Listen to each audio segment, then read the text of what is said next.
Albert Einstein's father died thinking his son was a failure. Yes, it's true. Before Einstein became that Einstein, he was a struggling young man in Europe. He skipped classes, and his professors never took him seriously.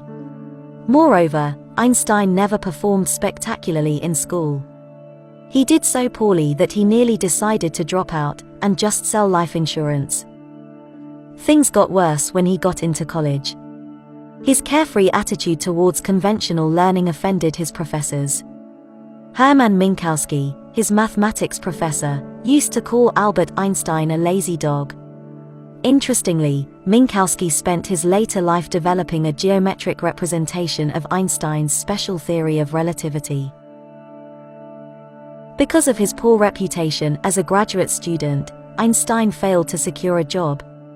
Some of his friends went on to work in reputed labs and universities, but Einstein remained jobless.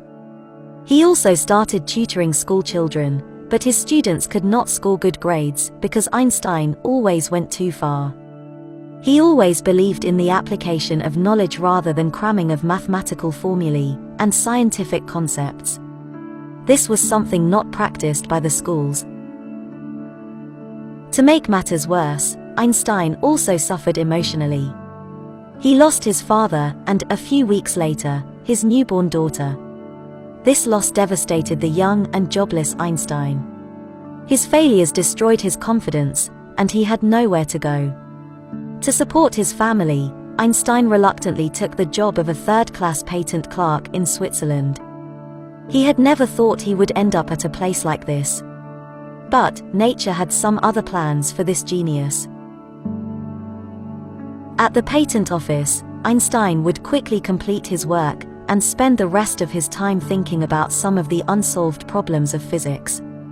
In 1905, Einstein published his first paper on the photoelectric effect.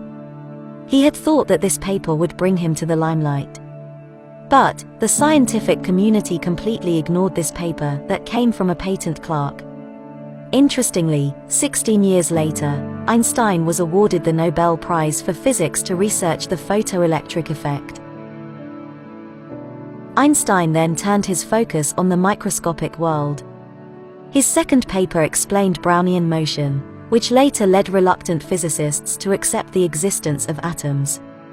To his despair, no one was talking about it. Even his second paper failed to leave a mark in 1905. Although the young man was disappointed, he did not give up. Then came the third paper that changed the course of science. This brilliant paper introduced the special theory of relativity. It landed on the desk of the father of quantum physics, Max Planck. His assistant told him he had never seen something like this since Newton's work on classical physics. The special theory of relativity describes what happens when something travels close to the speed of light. This paper brought him fame and recognition among scientists. But he didn't stop. In 1905, he published his fourth paper introducing the flagship equation of physics, E equals mc squared. This equation tells the relationship between mass and energy. Einstein's special theory of relativity later found applications in particle physics. The construction and working of accelerators such as the Large Hadron Collider in Geneva would not have been possible without this equation. However, Einstein realized that this theory was incomplete. It did not incorporate the two most important parameters of the universe, gravity and acceleration. Einstein spent the next 10 years of his life developing the general theory of relativity, which became one of the two pillars of physics, the other being quantum mechanics. The most important thing that we can learn from Einstein is that no matter what, we should never give up. Despite all those difficulties and rejections, Einstein never stopped doing what he loved. Had he given up at any of those failures, he would not have become the most celebrated scientist in history.